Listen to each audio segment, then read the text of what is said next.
திருச்சிட்டம்பலம். திருவாசகம். திரு அண்டப்பகுதி.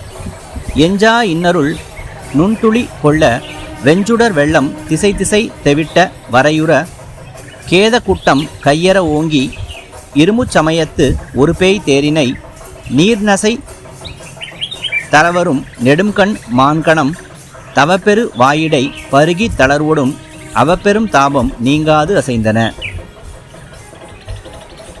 இதன் பொருள், குறையாத இனிமையான கருணை துளிகள் தோன்றின. எல்லா திசைகளிலும் சிவப்பு நிற ஒளி வெள்ளம் போல தோன்றியது. காலல் நீரால் தாகம் தணியாத மான் போல பேய் தேரினை நம்பிய பல்வேறு பிரிவுகளை சேர்ந்தவர்களும் இருந்தனர். திருச்சிட்டம்பலம்.